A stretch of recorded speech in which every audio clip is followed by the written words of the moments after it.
Welcome to Joint Effort PAs, where two orthopedic surgery PAs get real about life in medicine. From tips and tricks to professional growth, work-life balance, and everything in between. We're here to share what we've learned and what we're still figuring out. Let's get into it.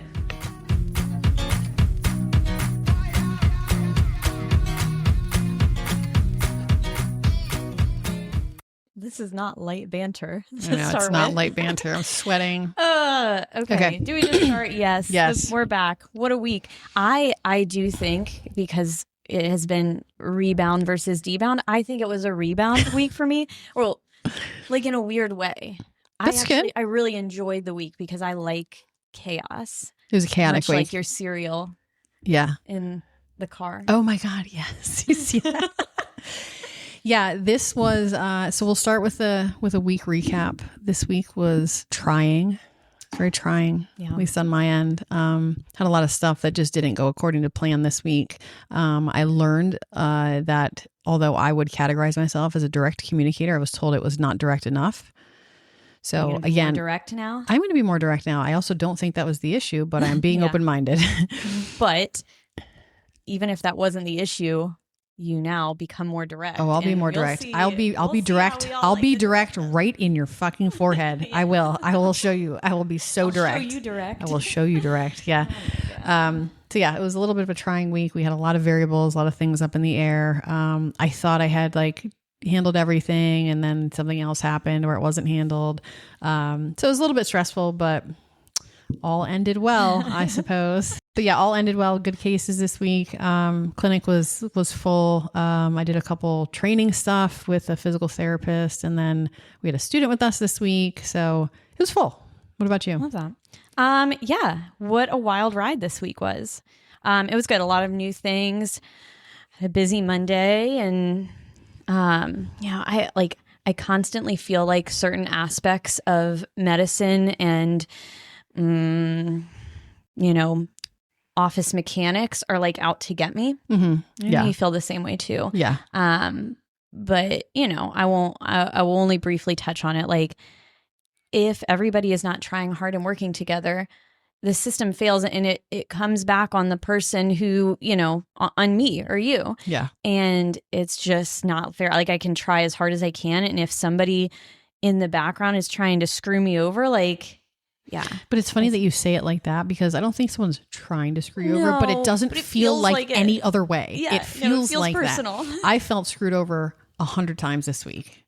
And I know it wasn't intentional, but I just feel like I very much felt this week like the roof is leaking, and I'm like, oh, here's a bucket, and then that one's full and the leak's over there. And now next thing I know, I've got a ton of buckets out and I'm still soaking wet. That's how the week felt. Yeah. It was though, it was a successful week, so something was positive, but it also felt very unsuccessful. Yeah, those things they do. They just they weigh and make the rest of it not feel as successful. Yeah, and it's manifesting, as we can talk about, physically. My upper back is killing me. I've got this muscle in my upper back that is just a tension situation. That is my reminder of the week how issue. Trying the week was. Yeah, it lives with you now. Yeah, like a little.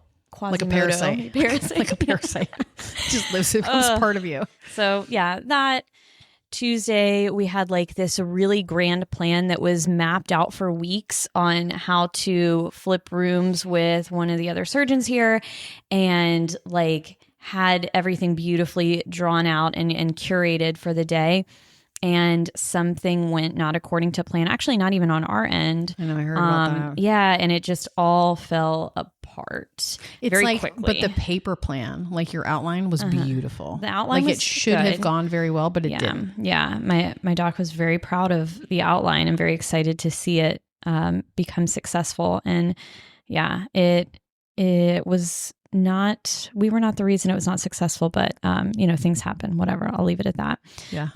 Had a lab that night to learn some new techniques, which was great. So it was a long day, but really good. Thursday we had a brand new case, and did not expect it to be a brand new case. Had I think he's a 17-year-old kid with a PIP fracture dislocation. Player. Yeah, baseball player. Missed dislocation.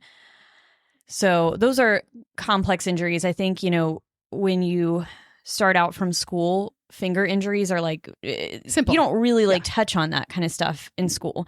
Maybe in your ortho section, you might go over the fact like how to reduce a dislocated finger or something.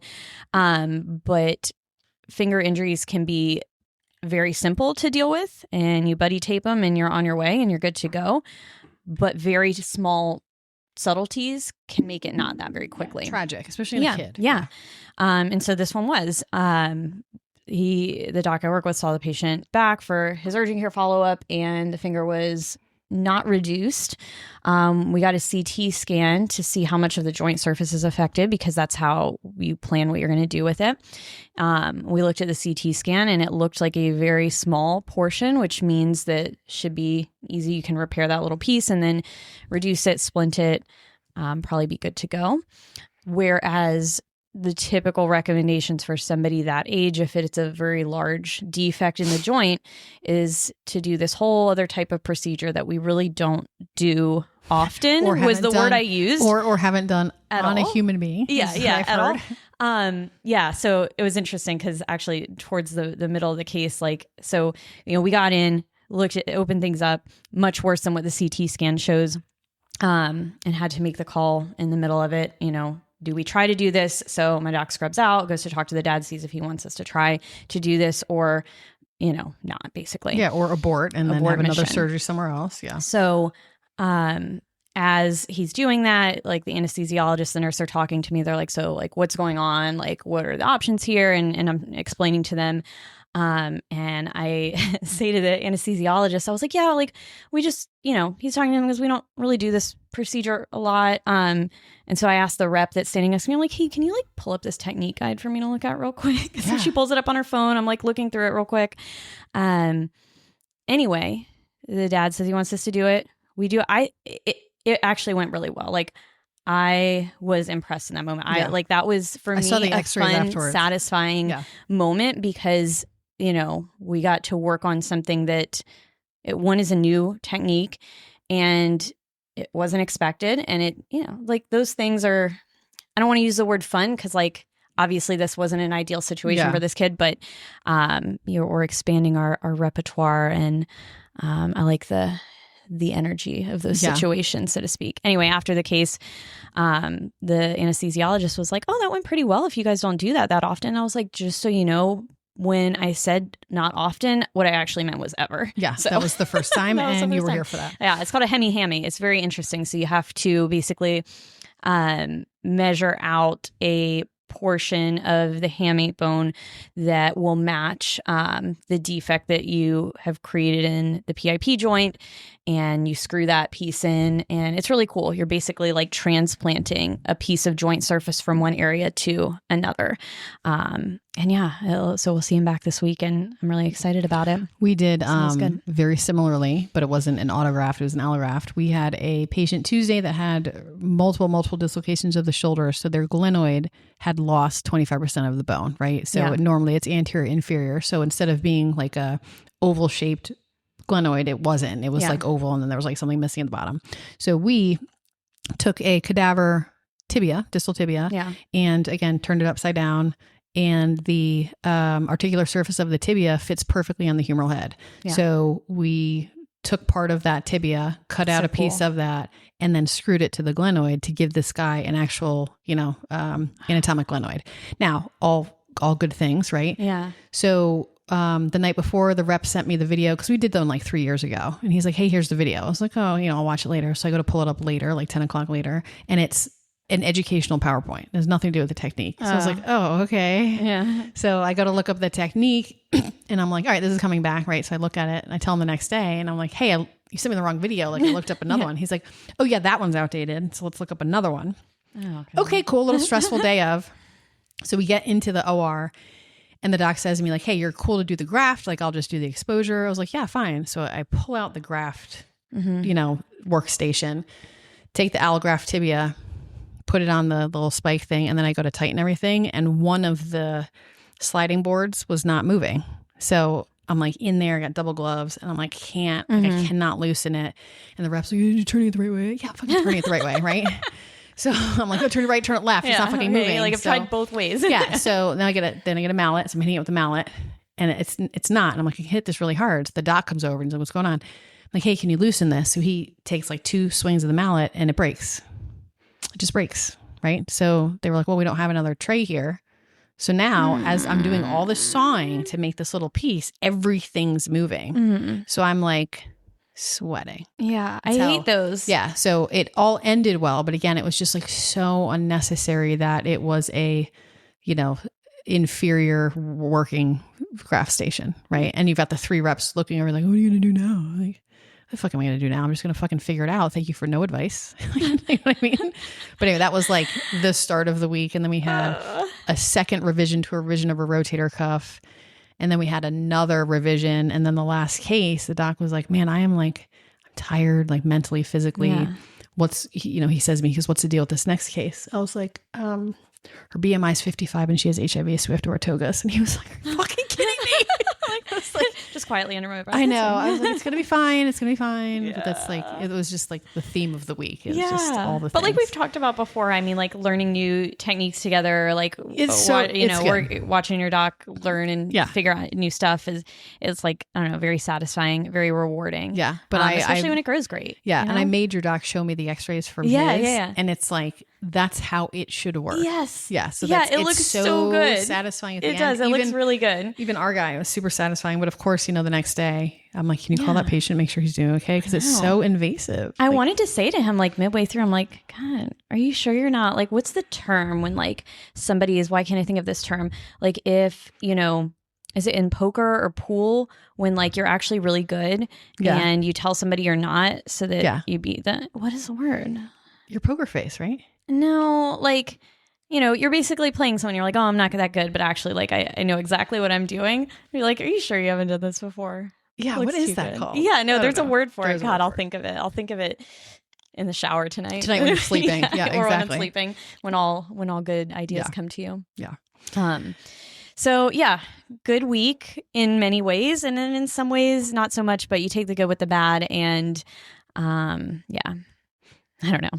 Yeah. Weeks can't be perfect. Weeks cannot be perfect. But no, it's funny because we are now in March, right? And historically, March is like coming out of the winter, and winter for us is like, it wasn't, but it's usually a little bit slow because the sports kind of fade and then people's deductibles reset. The elective stuff, they're not like dying to get into. Yeah. And then you hit March and things start to get, warm out and spring sports and just more people hurting themselves for very warm. I went for a run yesterday and I thought I was going to die because I haven't run in those conditions in a long time. And I was like, I'm going to throw up. Yeah, no, I brought 2 dogs running yesterday and they did not make it home. They found like the biggest, muddiest pile and laid in it for like 20 minutes before we could finish our run. But it was great. I loved it. Yeah. But it reminded me of like 6 years ago in March when COVID hit. Yeah. So this is the COVID-versary. Somebody at one of the docs asked me this week, like, what are you guys going to do your episode on? And I said, the 1 year anniversary of COVID. He was like, wait. Yeah. 1 or 6. Yeah, I know. Well, yeah. So in orthopedics, COVID affected us differently than it did other things. And I say it like that because at an outpatient orthopedic practice, we rely on elective surgeries to survive, right? Yeah. So our patients come in. If there are no sports, there are no patients, right? So during COVID, everything shut down. There were no longer sports. There was no longer people doing anything active. Mm-hmm. So there was also no elective surgeries as shut down by the hospital. So our practice had to make some decisions as far as like, what do we do? How do we not fold as a practice during a time where, there's minimal things in our control. So we're going to dive into that. And from myself, from, working through it, just kind of the trials with that. And then Hannah, you were a student, right? Yeah. So I'm a COVID baby. Well, a COVID student. Yeah. I mean, like, well, really, we're born during COVID. Okay. My medical, abilities were born during COVID. So, do you remember I feel like it developed very quickly. Like there was a day or 2 days where all of a sudden it was like normal to not normal. Yes, it was Friday, March 20th, and then it was Monday, March 23rd. Like on Friday, I remember this. It was like, everyone on leadership was like, hey, this is happening on the West Coast. We have to make some decisions as far as what we're going to do if this affects us, right? So then fast forward to Sunday night, I get a call from the physician I work with, and he was like, listen, we've got to make some really big changes. We're not going to be able to do elective surgeries. Patients are not going to be able to come in. We are a small practice. In order to apply for a specific loan to be able to stay afloat, we have to take our employees and get them under a certain number. So he's like, I'm calling you to ask what medical assistants you want to keep on our team. This is Sunday night. And I was like, God. Based on, we had at the time, we had 2 medical assistants. We had 3. One was going to start a new job at Arthrex, one of the, I remember her. Yeah. So she was going to start Ortho. So she was leaving anyway. Yeah. And the other one wasn't terribly invested in far as what we were doing, but she was going to stay around a long time. So, we collectively decided that the one that was going to move on anyway, let's let her go. Let's keep the other one. And then PS, let's communicate that with them in the morning. And that was just our team. And then fast forward to the providers. We had at the time urgent care, and then we had all the subspecialties that had PAs. So we kept some and we laid off some. And that call had to be done Monday morning. It was terrible. That is insane. Yeah. Yeah. I mean, like such a quick turnaround of like having to make those major shifts and major changes and like people losing their jobs and So I no idea. Yeah. So I don't think like when it was happening, you recall everything was fine and then it wasn't fine. It no joke happened like that. Like we were making decisions. Quick. So we have an urgent care that's open 8 to 8. And we decided if we were going to eliminate staff, we had to let them know. And it started off with a furlough, right? Then it was a layoff and it was indefinitely. So then HR had to work quickly with like, what does that mean? And let me get them their information. Yeah. And then from my perspective, I had to contact all these PAs, physically go to their houses, pick up their belongings, computer, badge, and just tell them, I don't know when we're going to bring you back. That's so scary because but you're in healthcare. Like that ever happens again. No, I know, but like, so you're. Well, I'm in healthcare, so like people are like, oh, job security, but like not for people who do carpal tunnel surgery. But that's the thing. So nobody was having carpal tunnel surgery. Nobody was having knee replacements. Nobody was having rotator cuff repairs because you ask the patients who are in need of those. They seem to not think they're elective, but by definition, they're elective. It's not heart surgery, right? Yeah. So, that was a massive shift in our practice and it was crazy. Yeah. So not only like personally having to deliver these messages to these providers with no end date of what's going to happen in the future because we didn't know. We were figuring it out as we went on. So our clinics, we kept going. Our urgent care, we laid off our staff and we kept it open 8 to 4. So between the staff that we had on the clinic side and patients that came for walk-in, which was minimal, we thought clinic side could cover that. Now talk about, skeleton crew. All the front desk let go. So just the administrators were working front desk. I was making appointments, checking people in, calling patients because we got rid of all the accessory staff. Yeah.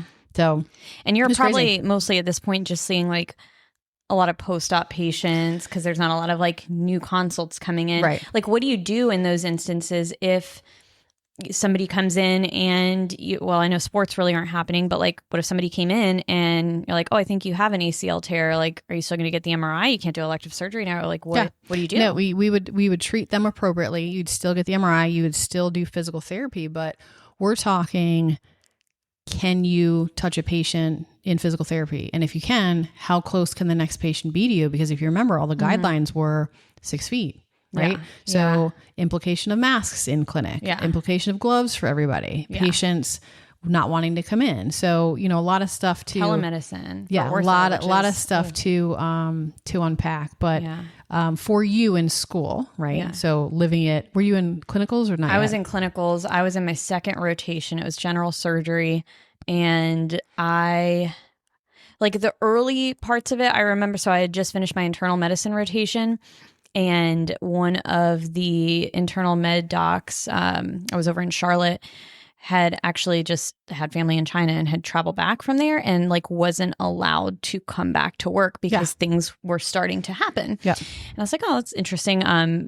I'm actually somebody who I'm going to change this about. This is something I have to work on. I don't really like read the news a lot. I don't really stay like up to date on current events and what's going on. So I was only hearing like what people were telling me. I was like, oh, okay, weird. Started my general surgery rotation. There was like a couple weeks between the early whispers of that sort of stuff and then when things came over here. And it was like, went to my general surgery rotation one day that afternoon, got an email from the school that was like, we're done. Basically, like there's no elective surgeries, like you're done with your rotation tomorrow. Yeah. So the halting of elective surgeries, not only for us as a functioning practice, but also in the hospital. So again, seeing it orthopedically from like my point of view was like, oh my God, this is affecting us. But like looking at it from the hospital point of view, you have hospital administrators trying to keep beds open for sick COVID patients, which no one really understood like what that meant, what that didn't mean. So, you know, the normal floors that we have for our med surg patients, those all became like step down ICU, right? So they didn't have students. All the students were extra bodies that were potential contaminants. So students were sent home. Yep. Orthopedics, like again, we talked about staff reassignment and minimizing our staff, which we did very particularly to maintain staying afloat during this time that we didn't know when it was going to be normal again. So you've got the docs here that we were working with saying, well, no, the surgeries I do are not elective. Like they're mandatory, right? So I remember having these conversations with, let's say, an ACL tear. Well, this patient is not going to be able to walk. I mean, like, you know, magnifying what it is or what it's not, right? So we had the big systems here. So Wake, UNC, and Duke were like, not doing it. Yeah. The rural systems that have a little bit more control over their hospitals were doing that. Yeah. You did a lot we did a lot of cases in rural hospitals because they had different regulations than the larger hospitals, which for better or for worse, I mean, it was kind of like being super scrappy and trying to figure out how to get your stuff done and then communicating that to patients. Where patients were like, well, why is COVID at this hospital? It's not that hospital. Well, you know? I mean, so, funny you ask. Yeah. So I think between having to continue going forward with seeing patients, adapting, trying to normalize that, like, we're here for you, but also dealing with the uncertainty of like, you know, when is this going to go back to normal? Having to field my providers' phone calls of like, hey, I'm going to need to talk about this with you. And I'm like, listen, like, I don't know either. I don't know either. Yeah. So that a lot of staff that we had laid off with the intention of bringing them back because it was such a cultural, you know, everybody buckle down and we're going to do whatever we need to do. Like those of us who stayed and worked during COVID because we could and we had to, I think we came out with a different understanding and appreciation for like what we do and teamwork. Those that had been laid off that ended up coming back, most of them still don't work here because it was this massive cultural shift and they felt that they were slighted. And when they came back, it was just a different, it was just like a different, they felt they didn't belong and you didn't think I was good enough to keep. And it was, that's like, it was which hard. Like isn't true, right? Like it wasn't like a personal attack on anybody, but like, I get that. Like, so, I mean, we're talking about, like I know. So we're talking about like some physical therapists who were in the later part of their career, who we knew were going to retire soon. Yeah. We laid them off with the intent of never bringing them back. We had some providers who were not ideal in their roles, laid them off with the intent of never bringing them back. Yeah. So that was very difficult to communicate.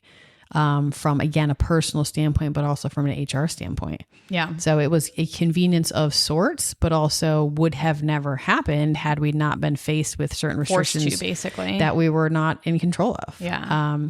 But it also immediately impacted our ability to do telehealth.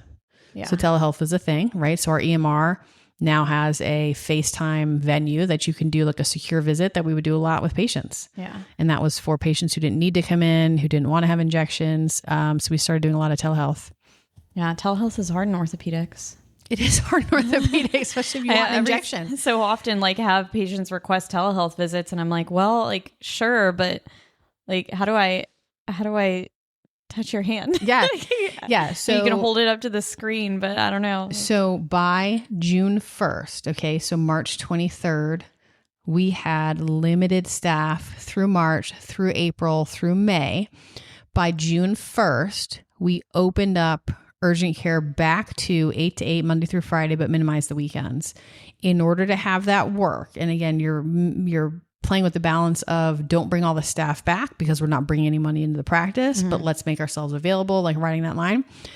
We brought one of our staff members back and his schedule was 4 p.m. to 8 p.m. Monday through Friday. And then he worked 8 hours Saturday, 8 hours Sunday. So he worked 7 days during the week. And what ended up being, 20 plus 16? Yeah, he worked 36 hours. And he, at the time, was like, sure, whatever you have for me, no problem. Yeah. Whereas I had offered that to someone else and they were like, absolutely not. Like, why would I do that for you? But at the same time, like we didn't have. No, I totally would have taken, like, if that's my only option, right? Like one that proves that like you're willing to like do what's needing to be done.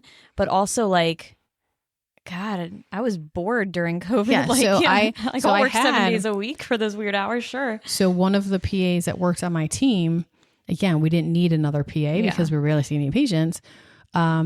We laid her off. We laid off the total joint surgeon PA. So I was operating with the total joint surgeon when I needed to, plus my surgeon, plus seeing patients, plus working urgent care.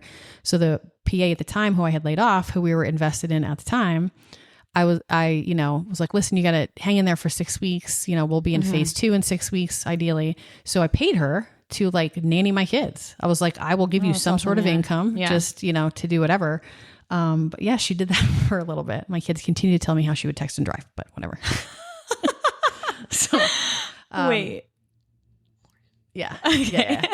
But then again, bringing people back June 1st, we had brought some providers back in a very limited form and in non-desirable hours. Yeah. But we had one provider that was all in, another provider that had left, another one that had left. I mean, it's just, but we couldn't really change.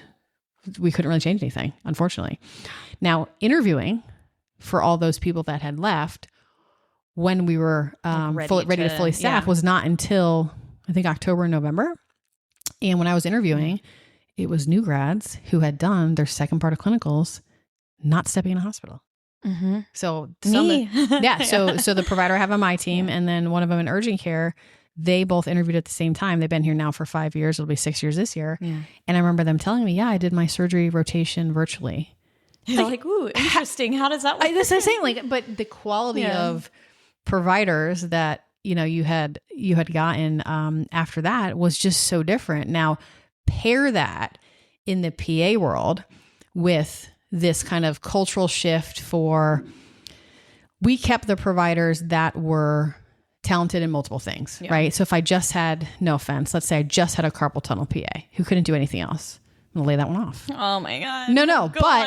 But okay, you, not just carpal tunnel, but you work urgent care. Yeah. You know how to do total joints. Yeah. So I had kept the ones that I could put in multiple different, environments. Whereas if I just had an urgent care provider who didn't want to work in the OR, I laid that one off. Yeah. But we had to make those decisions. Yeah.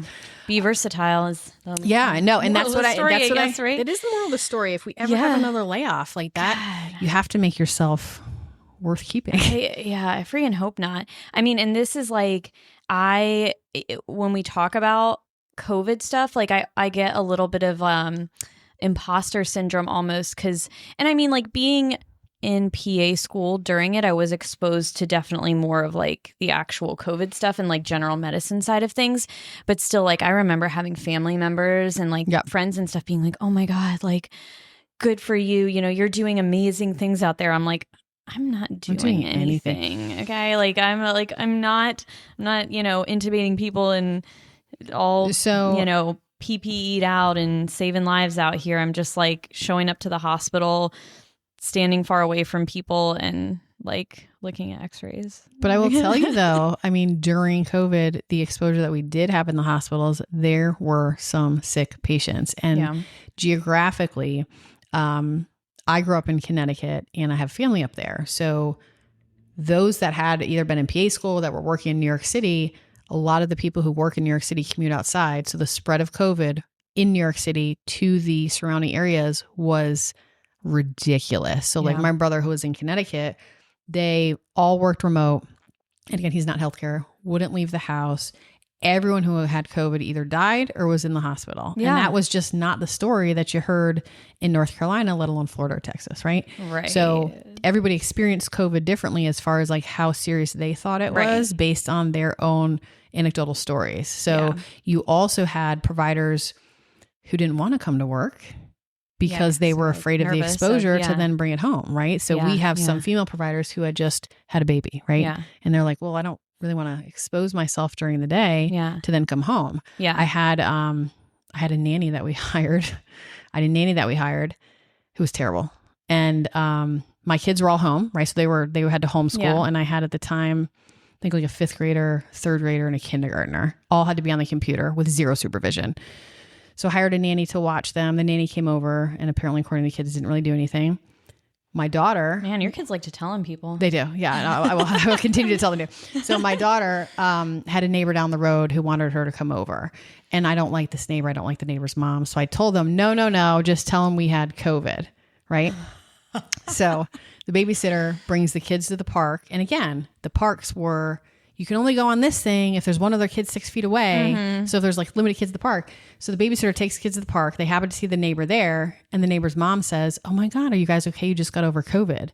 And then the babysitter called me and she was like, I quit. I can't believe you lied to me. I'm like, no, I lied to my neighbor. To them, actually. Like, you're but not it was one. like, it was such a dirty word. Like, you know, if you had COVID, you didn't tell anybody. Yeah. But at the same time with us in the workplace, if you had COVID or you had COVID exposure, you had to be out of work for a certain period of time. Yeah, it was wild. It was wild. Yeah. So now here's the moral question of like, do I test myself? Yeah. I mean, I guess just because of the amount of PPE and limited exposure that I had, I never, like, did you get COVID during like the like peak COVID time? I didn't. No, I got COVID. No, I got COVID January of 21. Yeah. Because it was 2020, right? It was March of 2020 and we didn't get it. I got it January of 21. And I remember it was like on a Friday, I was in the OR and I was like, I don't really feel good. I thought I had a cold, whatever. Yeah. Saturday, I woke up and like my face was pouring. And then Monday morning, because we had to go to the hospital and get tested. So I got tested. It was positive, and I like didn't leave the couch for a couple of days. But then everyone got it. So like it piggybacked. Like I got it, my daughter got it, the other one got it. Yeah. And everyone had a different version of it. Yeah. Like I was like not good for 3 days. My husband never had it, but didn't leave the couch for a week. My older daughter had it, but she had zero symptoms. So like, do you send them, you know, at that time they were back in school. Do you send them back to school? You were testing asymptomatic people for COVID back then. So after that, we had never tested after that. Yeah. But I'll have people today who still test. Yeah. I mean, I've never, still to this day, I've never taken a COVID test. And partially because I just never got sick during the height of it. I got sick, I think late 2021, but by that point, I don't know. It was like old. There was, you know, people were back to like the flu and cold were things that you could also get. And I felt like shit, but like, I know, I was like, what difference is this going to make in my life to test or not test? Again, so it's like personal feelings about should you or shouldn't you, but then it was also mandated from your employer that you should. So let's talk a little bit about like the cultural shift. And again, I'm not sure if you felt it being a student, but like the during, right? So during COVID, there was a lot of camaraderie within because again, it was skeleton crew. We were trying to do everything we could to keep this place afloat, plus dealing with the stressors of just everything, right? Yeah. The rise of burnout. Yeah. Burnout, but also like trauma bonding. Yeah. The rise of pay post-COVID. So salaries prior to COVID were reasonable. Let's use that word. Post-COVID, those who had either worked through it or on the back end of that, who were getting hired, you had, and let's just talk about the hospital for a little bit. You had nurses who were forced to do inpatient, whatever, and a lot of them quit.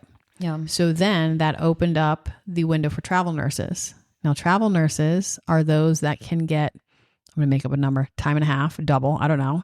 They can get a crazy hourly rate to do the same thing. That's a lot. So now you have the hospitals where the administrators are demanding you stay open. So then you hire all these travel nurses. So that drove up the salary for nurses. And for whatever reason, it hit PAs too. Like I cannot tell you, there was probably a $20,000 to $25,000 jump in the baseline salary that I could offer pre-COVID versus post-COVID, and nothing changed. And to a demographic of providers who didn't even fucking do their clinicals. Yeah. You know? So that was virtual surgery, but within though, not robotics. Yeah. But within, like in the OR, you had a lot of great surgical techs and nurses quitting because they could get paid more to do the same thing and quote travel to Greensboro or and travel to is Durham. Still a big thing. I mean, ever since then, it has been a thing. Like, Yep. I mean, for the longest time, we had a set staff in the OR that was very consistent, and then it turned into everybody's a traveler, and once their, I don't know, however many week stint is done, you turn over. Yeah. And I mean, like, nice, I guess, to get to meet a bunch of different people, but not really that nice because nobody's like consistent with anything anymore, and knows but what it anything also like made for a lot of internal jealousy between those that had been there given their time, and there was no retention bonus, right? Yeah. In our practice, we had started right after that time.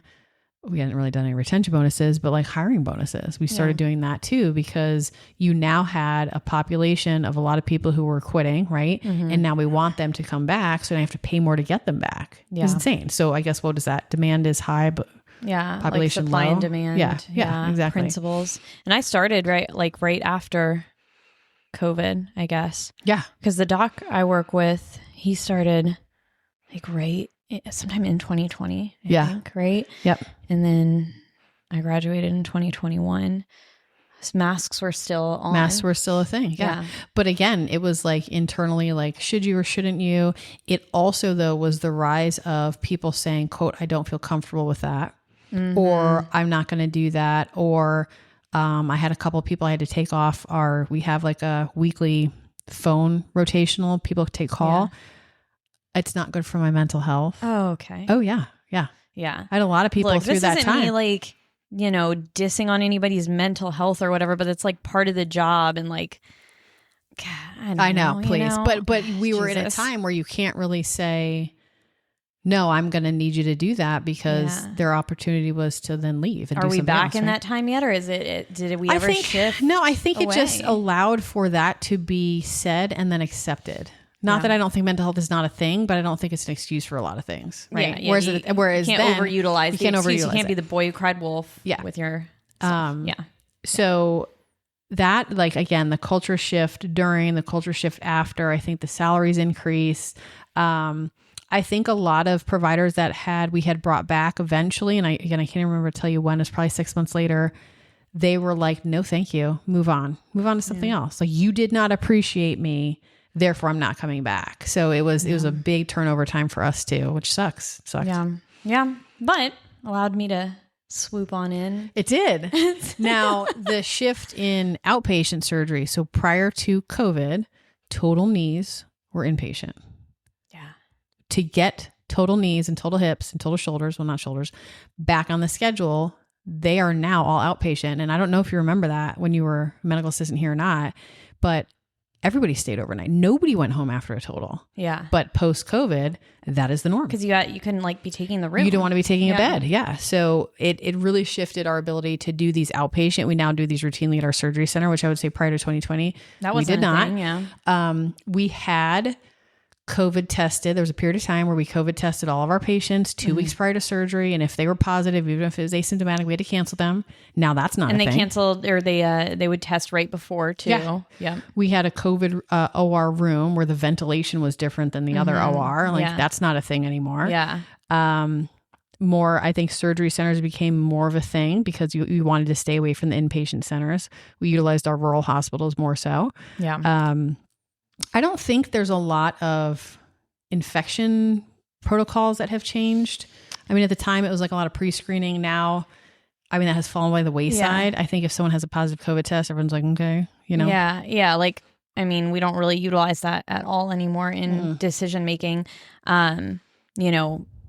For like any of the surgeries that are done in orthopedics, I think like if somebody's sick and they come in, you probably don't want to be doing like a total joint surgery on that person. Depending on how sick you're feeling, but like if you got a little head cold and you're getting in a carpal tunnel release, like it's probably okay. Yeah. Who cares? What was I going to say? Oh, we had during COVID for our older patients. So our older patients want to come in for their injections, but they didn't want to come in. Would literally go out to the car and inject people's knees. You did car injections? I did car injections. Drive through McDonald's? I did. Visco? 100%. I would go out there with my mask. I would go out there with like X amount of gloves in case I dropped one. And they would have their mask and they would open their car door and no joke, kneeling on the gravel, injecting people. Yeah. And then you would walk away and say, my pleasure. No, I would walk away and I'd carry my my little basket back, but then try to explain to that population that, I'm not doing that anymore. Yeah. Like we're done with the drive-by injections. But like, I'm comfortable with you coming in, but they're not. Right. Yeah. So then we had to kind of make those rules, but that was a me thing. Right. Whereas I don't know that our total joint surgeon would have done that. Yeah. Yeah. So just making these accommodations that you would never think you would have to make. Yeah. Do you feel like you were just as busy in clinic? Because like, obviously you had to do a lot of other things too, but like your volume, I would assume clearly went down if you're not like seeing as many new post-op patients because they're not doing as many surgeries. Right? Yeah, the volume was lower than it would have been, but you're absorbing volume from so many other places that overall, I don't think it was. It didn't really because you also didn't have as many people working here. Then there was like also a big rise in like missed injury, people who like just didn't get things evaluated because they weren't going to go to the hospital for like, ooh, I fell and I sprained my wrist. Yeah. But like, I don't want to go get COVID and actually it's super broken. Yeah. But we'll find out 4 months later. No, I know. But what that also changed is now on our EMR. And again, I think because you were hired in 2021, I don't think you've known different, but patients can now patient case us where they can write they're like, Dear Judy, like this is, this is what I'm feeling. These are my symptoms, or they can send in pictures. That was never a thing. Like they couldn't do that through a secure app to get the care that they needed basically on a console over the internet. But that became very normal during COVID. So now even we'll have patients that'll ask to do telehealth and they've changed regulations where now you can't bill for that. And like, what do you know? Yeah. What do you say? Yeah. I mean, like you can't bill it. So it's all, when you're doing that, you're like having to do it for free. That's always like it's convenience, not necessity, you know? Yeah. And it's like a difficult conversation to have with somebody because I feel like sometimes people feel like healthcare is like some, right? Like, oh, you owe me this, but like, it is also a business, right? Like if I am just, calling you about your results and giving you these treatment plans over the phone without billing office visits for everybody all the time, like we won't stay afloat. Yeah. Like you just can't do that. It's like if I own a restaurant and I feel bad because you say you don't have money to pay or you're hungry or something, just get it for and free. I just give you free food every time you come in, like great, I want to be nice, but also like my restaurant won't exist in a couple months. Yeah, I think it's I think there was a lot of versatility between, with our staff. I think there was a lot of innovation. I think there was a lot of resilience. Like a lot of really, really good things came out of that during a time where we're navigating based on the way that we're told that we should and not really having anything to compare it to as far as, last time we did it this way. I think it created a lot of conversation in clinic about people's thoughts on COVID. And that was not something that you could avoid. Yeah. Or people's political beliefs, like politics. And I'm not going to like get into politics too much, but like that was not something really people like openly talked about or argued about until COVID. And then it became like a major source issues. Yeah. But so in clinics and even now, less so now, but even still now at the end of 2020, when it was flu season, right? So working at a hospital or a surgery center, as providers, we have to submit proof of a flu vaccine. Or you have to sign a form that says like, I'm not doing this because of whatever. Religious beliefs. But there's like a reason. It's not like I'm not doing it because I don't want to, right? Yeah. COVID mandated vaccine. Okay. So that was also a huge thing. And that is not something that I think, I could talk to my brother who works in finance about. Yeah. To go into a hospital, it was mandated that you had to have a COVID vaccine one and then one a month later, right? Yeah, yeah, booster. The booster, yeah. So that you really didn't know much about. And now there's a ton of information on how, guess what, that's probably not the best thing that you had done, but that was not our control. Yeah. To do and it you or probably not do it. I didn't think about I mean, like maybe I had a passing thought of it, like, ooh, should I do this? Should I not do this? But like because I was in school and I was like, no, I want to This is- graduate on yeah. time. Like, I'd like to get a job and work. yeah. So I just left and did it because they like offered it in waves, right? And I was of like, I don't know, whatever class of waves of people that are eligible to get it. Yeah. And I just went and did it. And then afterwards I was like, like, I hope I'm okay. Yeah, I after hope this. I'm okay. Like, I hope I don't grow like a third arm or something. But even now, like, I think a lot of our physicians are a little bit more in the know about, was that a good idea? Was it not? Yeah. Whereas I will have like my in-laws, and my parents who still get their COVID get vaccine. the boosters and everything. Yeah. But I don't think we have rebounded. And again, it's same with the economy, right? Like I think everything drove up inflation wise after COVID, and we saw it in healthcare. Like I think salaries for all across the board rose for no other reason than post-COVID and inflation in the economy. So that continues to be an issue. Yeah. But for what I would argue, we now are hitting like those that graduate in 26 enter school in 24. Those that graduate in 25 was 23. So we're a couple of years into students that have had the correct experience as opposed to that group that didn't. Yeah. But I still have employees that went through PA school that was modified or whatever. I mean, yeah. And I feel like we got off easier because of it, honestly. Oh, you 100% got off easier. It was way easier. I mean, when we skipped out, when they told us to stop our second rotation, I like just stayed at home. I stayed in my apartment, and they would send us little modules like, you know, like a little Sims game with a person that you're diagnosing, and like, you know, it's just basically test questions. Yeah. We also got our master's project changed. So I like had every intent. I had a partner I was working with. We were going to do this study on intra-articular injections, if they were better ultrasound guided or not ultrasound guided, specifically for the knee. And we were going to make this teaching model that, you know, you could use the ultrasound on and like see the needle and everything. So we weren't allowed to like meet up to work together. So that got changed, and it all just had to turn into like a paper and lit review type thing. So that became a lot easier. Once we went back into rotations, so I know I did 2 here. My first one was when elective surgeries weren't still happening. So it was literally just, I was working with the same doc that I worked with before I went to PA school. And just like, you know. But I mean, we're lucky that we allowed that. Yeah. Because I mean, policies changed on our end that we wouldn't have students in because it's like another body coming in. I was like really a student. I mean, like, I knew you. Yeah. And then like when I went to my primary care rotation, now a lot of this depended on your preceptor too. Like my emergency medicine and my primary care rotation, our school's rules were you could not interact with somebody who possibly had COVID or had known COVID or had COVID type symptoms, which mind you was every symptom in the world. Like it presented so many different ways.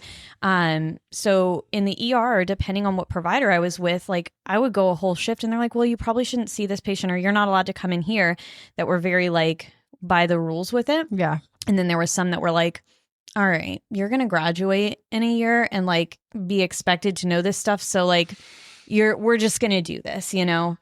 And I was all for it. Like, I mean, I ain't scared. I'll take on COVID. I'll do it. I'll take the COVID. But yeah, needless to say, I did miss out on a lot of stuff. I feel like in the last week and a half of my general surgery rotation, never saw an intubation because that was a definite procedure we were not allowed to be present or part of. Yeah. So yeah. Granted, I will say, like for myself, my experience was less and easier, but I knew what I wanted to do coming out, and I was going to put my energy where it mattered regardless. So like I had my last rotation here, and I think though, if we were to ask like our CRNA friend, I'm sure she would have a very different perspective on what it was or wasn't and how it affected, you know, their life and their practice and mentally, burnout, mentally, physically. Yeah. I think it was a turning point for a lot of nurses quit over one, the burnout, 2, the mandating the COVID vaccine. Like there was a huge movement for those quitting, which is why traveling nurses, like again, the demand was high. So the salaries met it. It's crazy. I'll tell you, I'm glad we don't have to wipe down our groceries anymore. Oh my God. So did ridiculous. You ever do that? No, never did that. So I remember I have a daughter whose birthday is July 4th. And it was July 4th of 2020. And she must have been like 6 or something.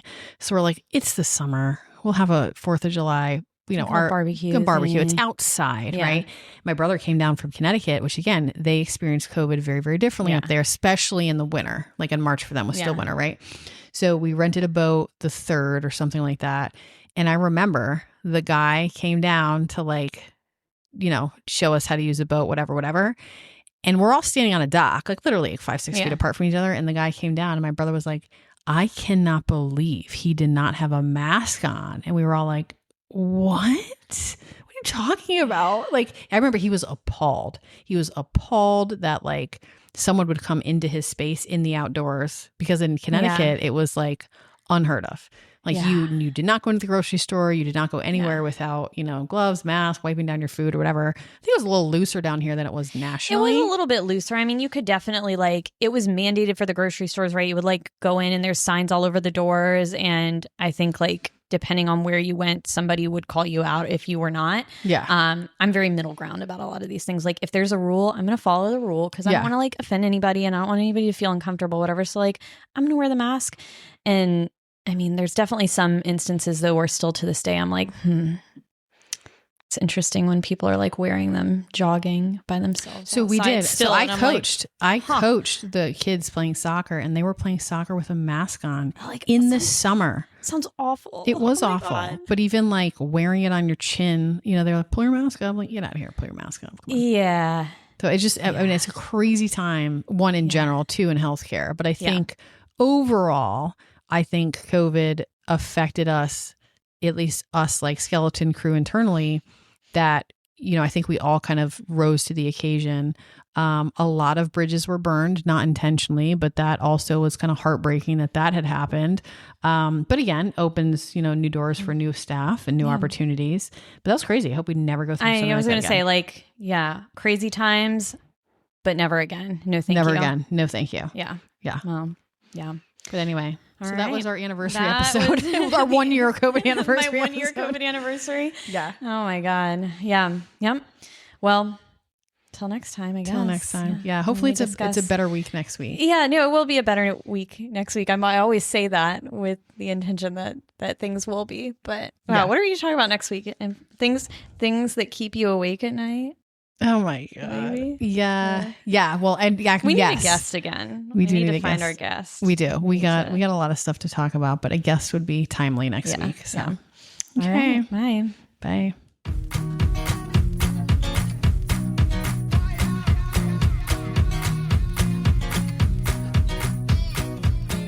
Thanks for tuning in to Joint Effort PAs. If you enjoyed this episode, be sure to subscribe, leave a review, and share it with a fellow PA or med-minded friend. You can also follow us on Instagram at Joint Effort PAs for updates and extra content. See you next time.